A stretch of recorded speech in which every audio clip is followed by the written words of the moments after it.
Dans un petit village français, perdu entre les collines verdoyantes et les champs de lavande, la vie semblait s'écouler lentement. Henri, un ancien agriculteur, vivait dans une maison en pierre, usée par le temps et les intempéries. Son fauteuil roulant, usé et marqué par des années de service, trônait au milieu du salon, un espace qui avait autrefois été rempli de rires et de bonheur. Aujourd'hui, il n'y avait que le silence, un silence pesant, interrompu seulement par le bruit des oiseaux qui chantaient à l'extérieur. Henri était paralysé depuis un accident de voiture qui avait bouleversé sa vie et celle de son fils, Lucas. Ce dernier, dans la fleur de l'âge, avait toujours été un jeune homme passionné, plein de rêves et d'ambition. Mais depuis l'accident, une ombre de colère et de ressentiment s'était installée entre eux. Lucas, qui avait dû abandonner ses propres aspirations pour s'occuper de son père, vivait dans l'angoisse constante de la frustration. Il se tenait là, dans la cuisine, les bras croisés sur sa poitrine, fixant le sol comme s'il espérait y trouver une échappatoire. « Pourquoi ne peux-tu pas comprendre, Henri ?» dit Lucas, sa voix tremblante d'émotion refoulée. « Chaque jour, je me réveille et je me demande ce que j'ai fait pour mériter ça. » Henri tourna lentement la tête vers son fils, ses yeux fatigués trahissant une vie de souffrance et de regret. « Je ne voulais pas ça, Lucas. Je ne voulais pas te faire porter ce fardeau. »« Mais tu l'as fait !» riposta Lucas, la colère montant en lui. « Tu as tout détruit. Moi, je suis coincé ici, à te regarder vivre, ou plutôt à survivre. Tu es le seul responsable de ce qui est arrivé. » Henri, blessé par ces mots, ressentit une douleur aiguë dans sa poitrine. « Je sais que tu souffres, mais je souffre aussi à ma manière. Chaque jour, je me demande si j'aurais pu, si j'avais pu. » Lucas coupa son père, ne supportant pas d'entendre ces mots. « Arrête! Arrête de te lamenter sur ton sort. Tu ne sais pas ce que c'est d'être, libre d'avoir des choix. » Sa voix se brisa sous le poids de sa propre colère et de son désespoir. Henri, se sentant acculé, baissa les yeux. Il savait que Lucas avait raison, mais il ne pouvait pas changer le passé. Il ne pouvait pas effacer l'accident, ni réparer les dégâts qu'il avait causés à leur relation. « Je suis désolé, Lucas, » murmura-t-il finalement, sa voix presque inaudible. Mais Lucas ne voulait pas entendre des excuses. Il se détourna, incapable de rester plus longtemps dans cette pièce chargée de tension. En sortant, il claqua la porte derrière lui, laissant Henri seul, se noyant dans ses pensées sombres. La brise légère du soir caressa le visage de Lucas alors qu'il marchait dans les rues pavées du village. Il se dirigea vers le bar, un refuge où il pouvait échapper à ses tourments. Les lumières jaunies à l'intérieur et les rires des villageois le réconfortèrent un instant. Cependant, même là, il ne pouvait échapper à la douleur de sa situation. « Lucas !» appela son ami Julien en levant son verre. « Viens ici. Parle-nous de cette colère que tu as contre ton vieux. » Lucas s'assit à une table, le regard perdu dans son verre de bière. « Je ne sais pas comment m'en sortir, » avoua-t-il. « Chaque jour, je le vois, et chaque jour, je me rappelle de tout ce qu'il a perdu. Mais qu'en est-il de moi ? » « T'es pas le seul à avoir perdu quelque chose, » intervint Camille, une voix douce qui le fit se sentir un peu mieux. « Mais tu dois trouver un moyen de vivre ta vie. Tu ne peux pas rester là, à te battre contre lui. »« Facile à dire, » grogna Lucas. « Vous ne comprenez pas. Il a détruit ma vie. Je suis coincé ici, avec lui, alors que mes amis avancent. Je me sens comme un rat dans une cage. »« Peut-être que tu devrais lui parler, » suggéra Julien. « Vous devez avoir une vraie conversation, pas juste crier et blâmer. » Lucas secoua la tête en signe de désaccord. « Je suis trop en colère pour ça. Je ne peux même pas le regarder sans avoir envie de hurler. » Les rires et les conversations autour de lui semblaient lointains, comme un écho qui ne parvenait pas à le toucher. Il se leva brusquement, laissant ses amis perplexes, et sortit du bar. L'air frais de la nuit l'accueillit, mais il se sentait plus piégé que jamais. De retour à la maison, l'atmosphère était tendue. Chaque pas qu'il faisait vers le salon semblait résonner comme un coup de tonnerre dans sa tête. Henri l'attendait, le regard fixé sur la fenêtre, comme s'il espérait apercevoir quelque chose qui ne viendrait jamais. « Lucas, où étais-tu » demanda-t-il sans se retourner. « Ça ne te regarde pas » répliqua Lucas, la voix pleine de défi. « Je suis fatigué de cette vie, fatigué de devoir m'occuper de toi. » Henri se retourna lentement, son visage marquant la surprise et la douleur. « Tu penses que c'est facile pour moi ? Tu ne sais même pas ce que c'est que de vivre » hurla Lucas, emporté par la colère. « Tu es là, assis à attendre que la vie te passe sous le nez.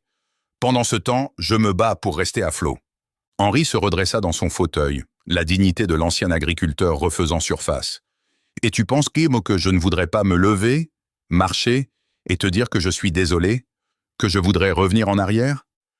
C'était trop pour Lucas. Il s'approcha de son père, son cœur battant la chamade. Ta vie n'est pas ma responsabilité. Je ne veux pas être ici, à te supporter. Henri, les larmes aux yeux, murmura. Je suis désolé, Lucas. Je n'ai jamais voulu que tu portes ce fardeau. Mais ces mots ne suffirent pas à apaiser la tempête qui faisait rage dans le cœur de Lucas. Dans un élan de rage, il se pencha et, dans un accès de colère, frappa le mur à côté du fauteuil de son père. La violence de son geste résonna dans toute la pièce, et un silence lourd s'installa. « Je ne peux plus supporter ça !» cria Lucas. Puis, submergé par le désespoir, il se détourna et quitta la pièce, laissant Henri brisé, la tête entre les mains, le cœur lourd de chagrin.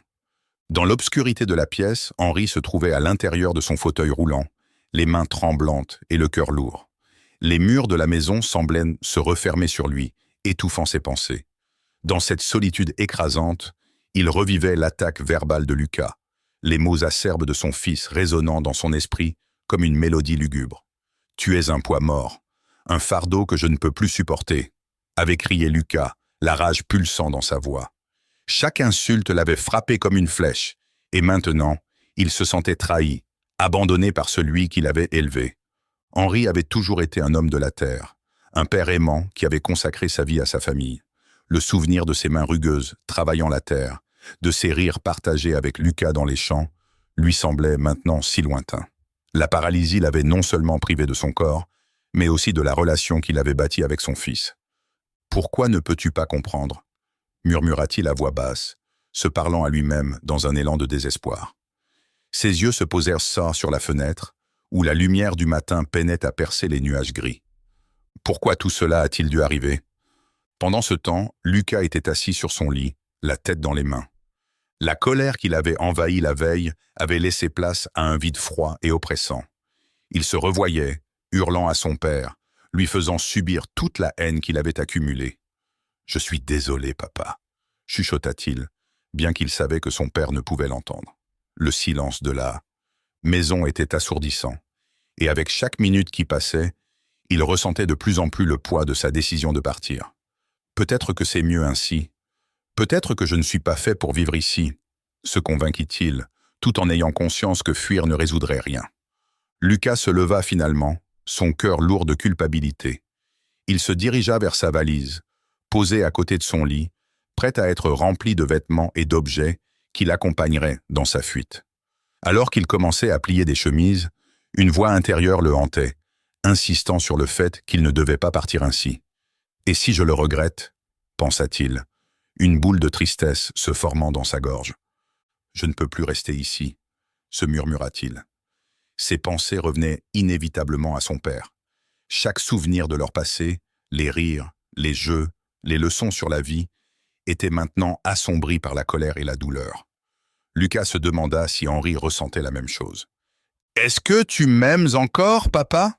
demanda-t-il à voix haute, même si la pièce était vide. Les larmes commencèrent à perler sur ses joues, et il essuya rageusement son visage avec le dos de sa main. Il ferma la valise avec un éclat de désespoir et se dirigea vers la porte d'entrée. Juste au moment où il était sur le point de franchir le seuil, un coup de vent glacial fit vibrer les vitres. Lucas hésita, son cœur battant la chamade dans sa poitrine. Avant de partir, il jeta un dernier regard à la maison, à cet endroit qui avait été son refuge et sa prison. « Peut-être que je devrais lui dire au revoir », pensa-t-il, mais une partie de lui voulait fuir cette réalité. Soudain, un grondement de tonnerre retentit à l'extérieur, et une tempête éclata. Les nuages s'étaient assombris, et la pluie commença à tomber, d'abord en gouttes légères, puis en averses torrentielles. Lucas se figea un instant, observant la force de la nature se déchaîner. Il prit une profonde inspiration, puis reprit son chemin, marchant vers la forêt qui bordait le village.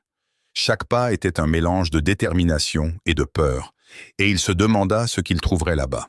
Alors qu'il s'enfonçait dans les arbres, la tempête s'intensifiait. Les éclairs zébrèrent le ciel, illuminant brièvement la forêt d'une lumière presque surnaturelle. Soudain, un cri perçant fendit l'air, attirant son attention. Lucas leva les yeux et aperçut un aigle majestueux, planant dans le ciel orageux. L'oiseau semblait flotter, avec une grâce incroyable, défiant les rafales de vent qui balayaient la forêt. Il se posa sur une branche, fixant Lucas avec des yeux perçants, comme s'il pouvait lire son âme. Le jeune homme s'arrêta captivé par cette créature imposante. Le regard de l'aigle était à la fois intense et serein, et Lucas se sentit étrangement apaisé. « Qu'est-ce que tu veux de moi ?» demanda-t-il, presque en chuchotant. L'aigle ne bougea pas, continuant de le scruter, comme s'il attendait un signe de lui. Le vent hurlait autour de lui, mais dans ce moment suspendu, tout semblait se calmer. « Je suis perdu », avoua Lucas, se sentant soudain vulnérable devant cette majesté. « Je ne sais pas quoi faire. Je veux partir, mais… » Ces mots se perdirent dans le tumulte de la tempête.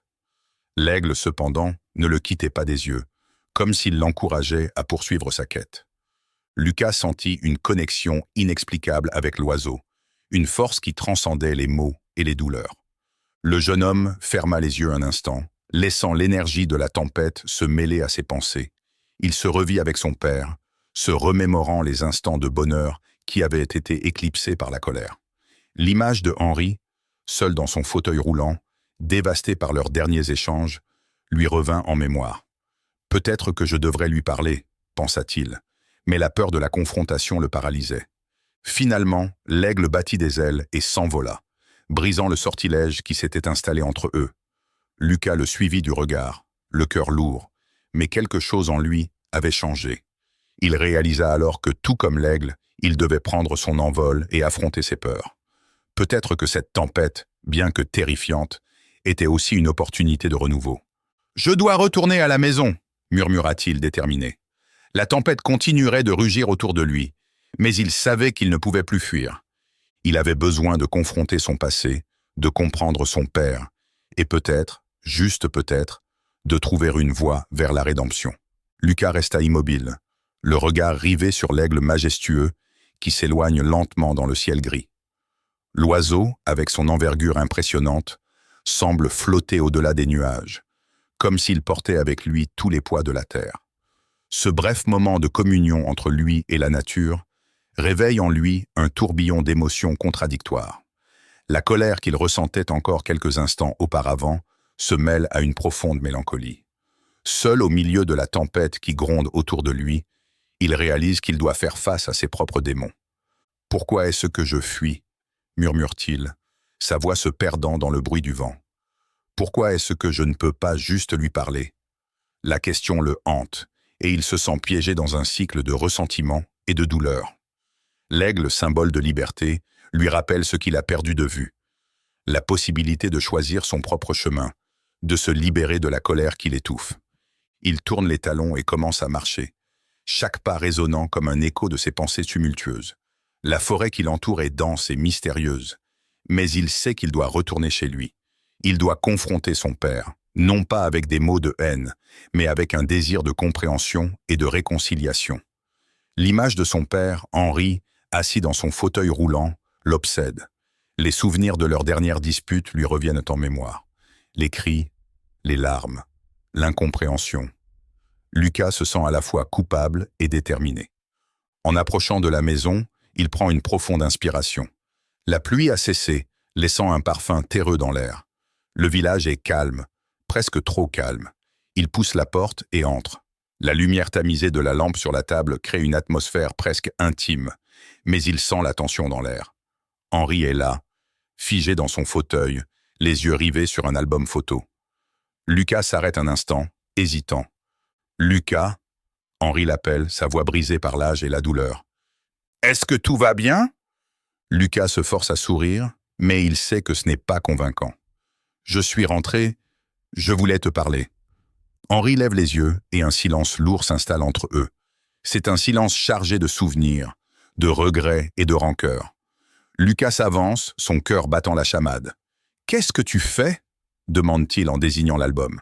« Je regarde des photos de nous, de ta mère, de toi quand tu étais petit, » répond Henri, sa voix tremblante. Lucas s'approche et jette un coup d'œil à l'album. Les images défilant sous ses yeux. Un Lucas enfant riant, courant dans les champs, le visage barbouillé de chocolat, Henri à ses côtés, un sourire fier sur le visage. Ses souvenirs le frappent comme une vague. Il se souvient de ces moments de bonheur, de cette complicité qu'ils avaient avant que l'accident ne vienne tout briser. Je me souviens de ça, dit Lucas, sa voix à peine audible. On était heureux, non? Oui, très heureux, répond Henri, un soupçon de nostalgie dans sa voix, avant que tout cela ne change. Pourquoi ça a changé, papa? Demande Lucas, la colère refaisant surface. Pourquoi tu n'as pas été là pour moi après l'accident? Henri ferme les yeux un instant, comme s'il cherchait les mots. Je suis désolé, Lucas. J'étais perdu dans ma propre douleur. J'ai eu du mal à accepter ce qui m'est arrivé. Et moi? Tu pensais à moi? Je me suis senti abandonné. J'avais besoin de toi, s'exclame Lucas, sa voix montant d'un ton.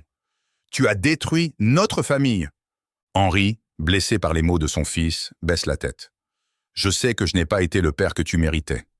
Je suis désolé, mais je ne savais pas comment gérer tout cela. Lucas, submergé par l'émotion, se tourne brusquement. Il se sent tiraillé entre la colère et le désir de comprendre. Il veut frapper, mais il veut aussi pleurer. Tu sais ce qui est le plus difficile? C'est que je ne sais même pas qui je suis sans toi. Henri lève les yeux, une lueur de compréhension dans son regard. Nous avons tous les deux perdu quelque chose, Lucas, mais je ne veux plus que nous nous perdions l'un l'autre. Leurs regards se croisent, et pour la première fois, il y a une lueur d'espoir. Peut-être que cette conversation pourrait les rapprocher, malgré la douleur du passé. Lucas se sent vulnérable, mais il sait qu'il doit continuer. Je ne sais pas comment avancer, avoue-t-il, la voix tremblante. J'ai besoin de comprendre. Henri prend une profonde inspiration, une détermination nouvelle dans ses yeux. Je vais tout te raconter, Lucas. Tout ce que j'ai caché, tout ce qui a conduit à l'accident. Je veux que tu saches la vérité. Lucas se fige, surpris par la promesse de son père. C'est un début, une ouverture vers une réconciliation qu'il n'aurait jamais cru possible. Vraiment? Tu es prêt à le faire? Oui, je le suis. Henri se redresse légèrement dans son fauteuil. Mais cela ne sera pas facile. Je suis prêt, déclare Lucas, son cœur battant la chamade. Il réalise que ce moment pourrait être le tournant de leur relation. La tempête intérieure qu'il habitait commence à se dissiper, laissant place à une lueur d'espoir. Henri ouvre l'album photo et tourne les pages, s'arrêtant sur une image en particulier. « Regarde ça », dit-il, sa voix tremblante. « C'était notre première fête de Noël après ton arrivée. Regarde comme tu étais heureux. » Lucas se penche, ses yeux se posant sur l'image. Il voit son petit visage illuminé par la joie, entouré de sa mère et d'Henri. Les souvenirs de ces moments heureux le touchent profondément, et il sent un nœud se défaire dans sa poitrine. « Je veux retrouver ce bonheur », murmure-t-il, la voix pleine d'émotion. « Je veux comprendre comment nous avons pu en arriver là. » Henri le regarde, une lueur d'amour et de tristesse dans ses yeux. « Alors commençons par le début. » Lucas se tenait devant son père, une tension palpable dans l'air. Les souvenirs de leur dernière dispute, avec des mots tranchants comme des lames, résonnaient encore dans son esprit. Il avait pris la décision de revenir, de tenter de reconstruire quelque chose entre eux, mais la colère et le ressentiment étaient des ombres qui ne semblaient jamais s'éloigner. « Qu'est-ce que tu veux, Lucas ?» demanda Henri, sa voix rauque trahissant une fatigue profonde. Il était assis dans son fauteuil roulant, les mains posées sur les accoudoirs, regardant son fils avec une expression indéchiffrable. Lucas baissa les yeux, jouant avec ses mains. « Je suis là pour t'aider. Je me suis rendu compte que je ne peux pas continuer à fuir. » Henri le fixa, l'air sceptique. « Aider? Tu veux dire, après m'avoir presque étouffé de ta colère ?» Le jeune homme sentit son cœur se serrer. « J'étais en colère, oui. Je suis désolé. Mais je veux essayer de comprendre. Je veux t'aider avec tout ce que tu as besoin. » Henri soupira, un mélange de soulagement et de méfiance. « Très bien, mais je ne vais pas te faciliter la tâche. » Au fil des jours qui suivirent, Lucas s'efforça d'accomplir les tâches quotidiennes de son père. Il l'aida à se laver, à s'habiller, à se déplacer dans la maison. Chaque geste était un rappel cruel de la fragilité d'Henri. Il avait été si fort autrefois, un agriculteur robuste dont les mains avaient labouré la terre avec détermination. Maintenant, il était réduit à une existence dépendante, et cela pesait lourdement sur leur relation. Un jour, alors qu'ils étaient dans la cuisine, Lucas tenta de préparer un repas. Il versa de l'eau dans une casserole et la mit sur le feu. « Qu'est-ce que tu veux manger aujourd'hui » demanda-t-il, essayant de briser le silence tendu. « Je ne sais pas. Qu'est-ce que tu as prévu » répondit Henri, sans lever les yeux de son livre. « J'ai pensé à des pâtes. C'est simple. » Henri ferma finalement son livre et observa son fils. « Tu sais, je ne suis pas un enfant. Je peux encore choisir ce que je veux manger. » La réplique de son père fit monter en flèche la frustration de Lucas. « Mais je suis ici pour t'aider. Pourquoi est-ce que tu dois toujours être si difficile ?» Henri le fixa avec une intensité qui fit reculer Lucas. « Parce que je ne veux pas être un fardeau. » Lucas se tourna, se passant une main dans les cheveux. « Tu ne comprends pas, n'est-ce pas? Je veux juste que tu acceptes mon aide. Peut-être que tu devrais d'abord apprendre à accepter le fait que je ne suis pas l'homme que j'étais. » Cette affirmation frappa Lucas comme un coup de poing. Il se retourna brusquement. « Et moi, je suis censé vivre avec ça ?» La tension dans la pièce était palpable. Lucas se tut, ses émotions se bousculant en lui. Il voulait tant comprendre son père, mais chaque tentative semblait le plonger davantage dans une mer de ressentiment. Une nuit, alors que la pluie battait contre les fenêtres, Henri brisa le silence. « Lucas, viens ici. Je dois te parler. » Lucas se leva lentement, intrigué. « Qu'est-ce qui se passe ?» Henri hésita, puis commença à raconter l'histoire de son accident. « C'était un jour comme les autres. J'étais pressé de rentrer à la maison pour te voir, et j'ai perdu le contrôle de la voiture. J'ai fait une erreur, et cela m'a coûté la vie que j'avais. » Les mots d'Henri résonnaient dans l'esprit de Lucas. Il se tenait là, immobile, écoutant son père. « Je n'ai jamais pu me pardonner. Je pensais à toi, à ta vie, à ce que je te laissais derrière. Tu n'as jamais parlé de ça avant. Pourquoi maintenant ?» demanda Lucas, confus. « Parce que je réalise que ma vie n'est pas la seule qui a été touchée par cet accident. Je t'ai fait porter un poids que tu ne devrais pas avoir à porter. » Lucas sentit une vague d'émotion le submerger. « Mais tu es toujours là, papa. Tu es toujours mon père. » Henri hocha la tête, les yeux pleins de larmes. « Mais je ne suis pas l'homme que tu as besoin de voir. Je me sens comme un étranger dans ma propre vie. » Le silence s'installa, chargé de révélations et de regrets non exprimés. Lucas, touché par la vulnérabilité de son père, commença à le voir sous un nouveau jour. Les rancœurs s'effritaient lentement, érodées par la douleur partagée.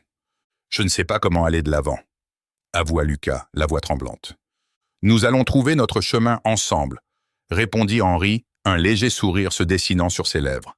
Mais alors qu'il semblait enfin établir un lien, une nouvelle dispute éclata. Un incident trivial, une maladresse de Lucas en cuisine, fit remonter à la surface des vieilles rancœurs. « Tu es toujours aussi maladroit !» railla Henri, son ton empli de sarcasme. « Oh, parce que tu es si parfait, n'est-ce pas ?» rétorqua Lucas, la colère refaisant surface. Les mots fusèrent, chacun se renvoyant la responsabilité de la souffrance qu'ils avaient endurée. Les cris résonnaient dans la maison, et les murs semblaient en trembler. « Pourquoi est-ce que tu ne peux pas juste accepter que je fais de mon mieux ?» hurla Lucas, ses poings serrés. « Parce que ton mieux n'est pas suffisant, Lucas, » répondit Henri, ses yeux brillants de rage contenue. Puis, sur un coup de tête, Lucas quitta la pièce, le cœur lourd, laissant son père seul dans la cuisine. Les mots, comme des flèches, avaient atteint leur cible, mais ils avaient également creusé une nouvelle fossée entre eux. À l'extérieur, la nuit était sombre, et la pluie continuait de tomber, mélancolique, comme si le ciel partageait leur douleur. Lucas se tenait là, sous la pluie, se demandant comment ils avaient pu en arriver là. Il avait voulu aider, mais les vieux ressentiments semblaient vouloir le dévorer. Ainsi, dans le petit village français, sous l'ombre des arbres, père et fils luttaient, chacun à leur manière, cherchant désespérément à trouver un chemin vers la rédemption et le pardon. Lucas sortit de la maison en claquant la porte, sa colère bouillonnant comme une tempête à l'intérieur de lui. Chaque pas sur le chemin de terre qui menait à la forêt était chargé de ressentiment et de frustration. Les mots échangés avec son père résonnaient encore dans sa tête, une cacophonie de reproches et de blessures anciennes. Henri, assis dans son fauteuil roulant, avait tenté de lui parler. Mais Lucas, aveuglé par sa rage, n'avait pas voulu entendre la voix tremblante de son père. « Pourquoi ne peux-tu pas comprendre ?» avait hurlé Lucas, sa voix se brisant sous le poids de l'émotion. « Tu es la raison de tous mes échecs. » Henri, avec ses yeux fatigués, avait simplement murmuré « Je suis désolé, Lucas. » Mais ses excuses n'étaient pas suffisantes. Lucas se sentait piégé dans une vie qu'il n'avait pas choisie. À chaque pas, il s'enfonçait dans la forêt, un lieu qu'il avait autrefois aimé, un endroit qui lui avait apporté paix et réconfort. Mais aujourd'hui, ce lieu était devenu un refuge pour sa colère. Les arbres, avec leurs branches noueuses, semblaient d'en haut se moquer de lui, et le vent qui soufflait à travers les feuilles chuchotait des vérités qu'il n'était pas prêt à entendre.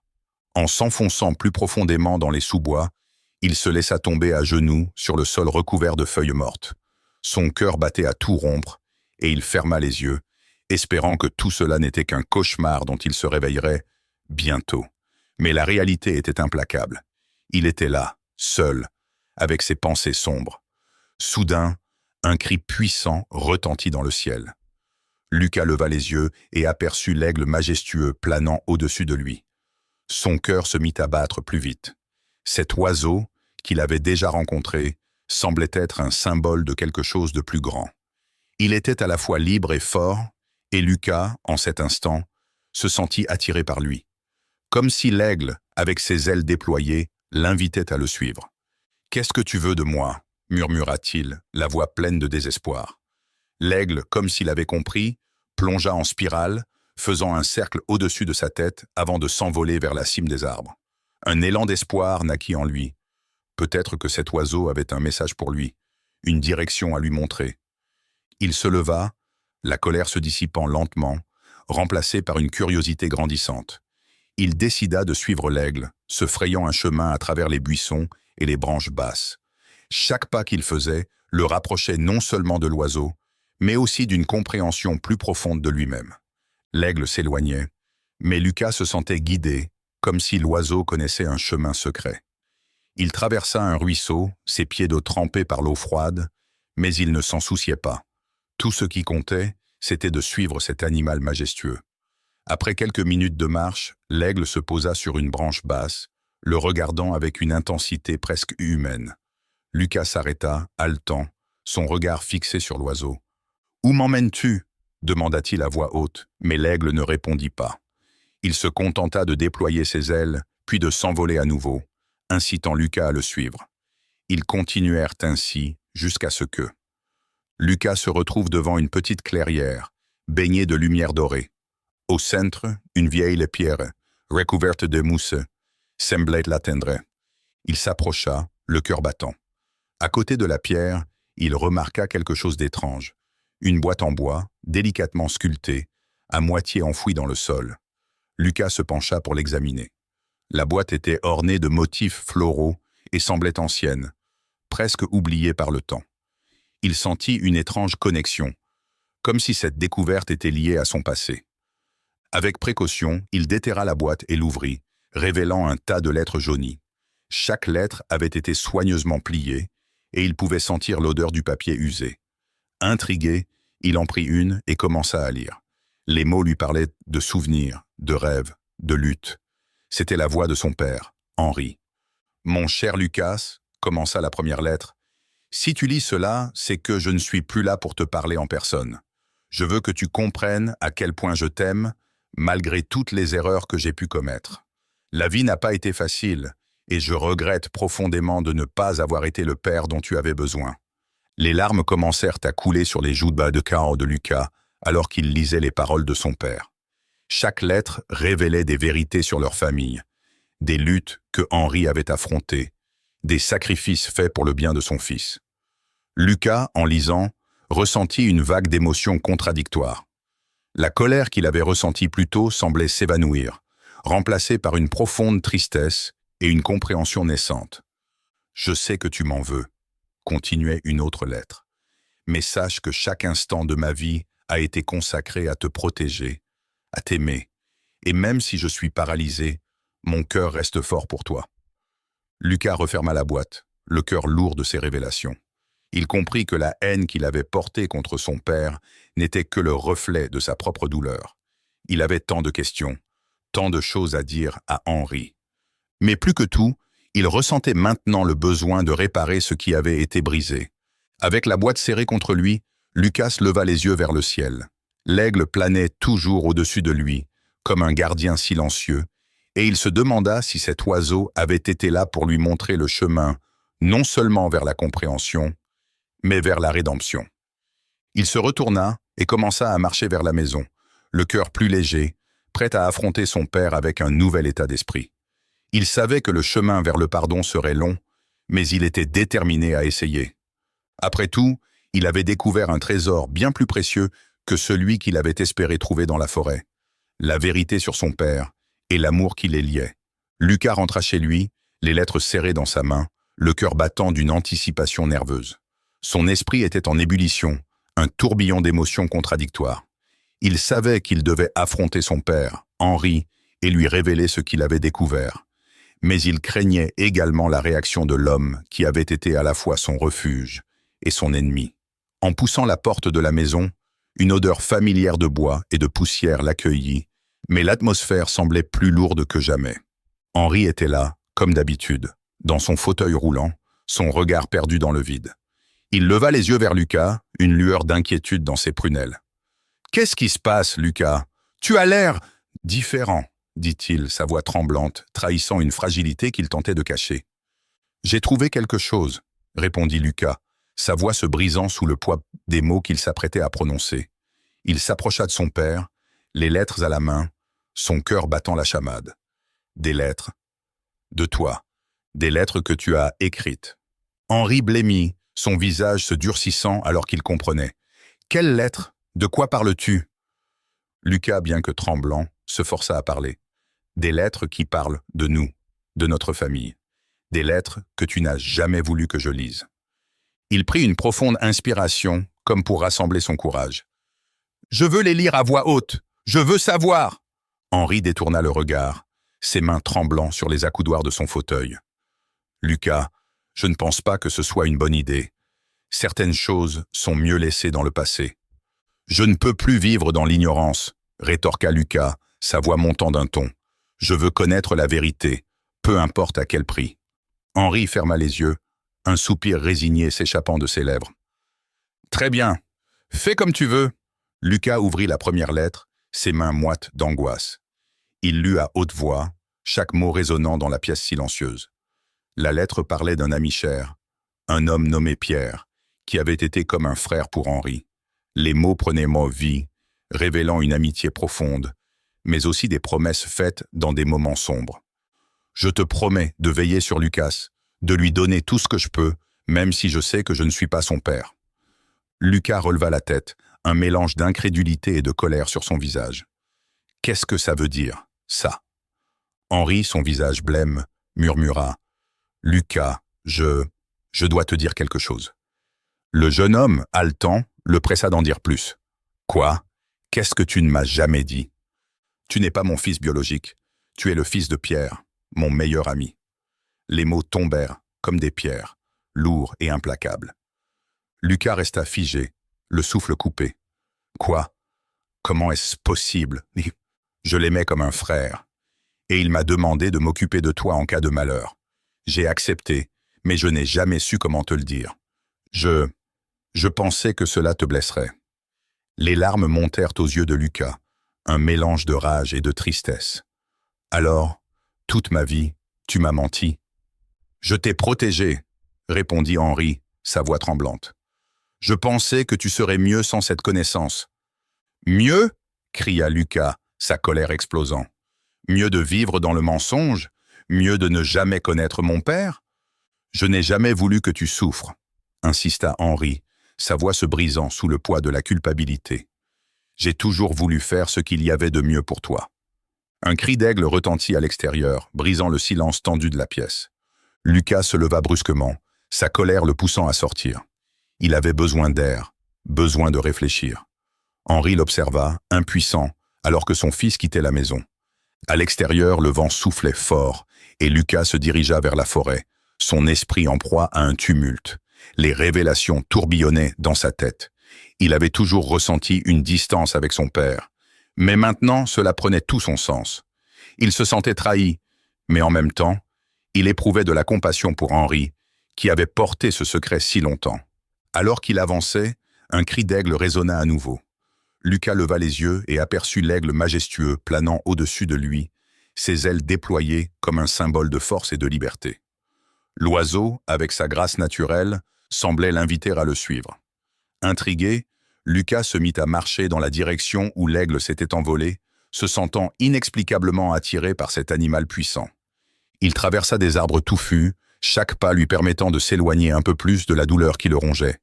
Finalement, il arriva à une petite clairière où l'aigle était posé, ses yeux perçants fixant quelque chose sur le sol.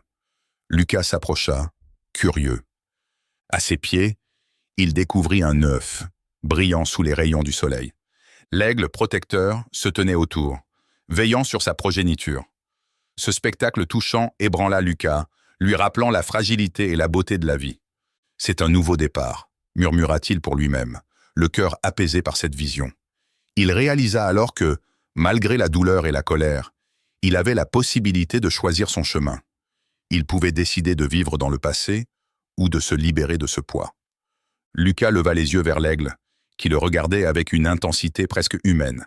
« Je comprends maintenant, » dit-il à voix haute. « Peut-être que je peux me reconstruire. Peut-être que je peux apprendre à pardonner. » Dans ce moment de révélation, Lucas comprit que la vérité, bien que douloureuse, était aussi une forme de libération. Il avait encore un long chemin à parcourir, mais il savait qu'il n'était pas seul. L'aigle, symbole de force et de renouveau, était là, témoin de son voyage. Il retourna lentement vers la maison, déterminé à affronter Henri et à discuter de leur avenir. Les lettres, le secret et l'aigle avaient ouvert une porte vers un nouveau chapitre. Quelles que soient les blessures du passé, Lucas était prêt à les affronter pour construire quelque chose de nouveau.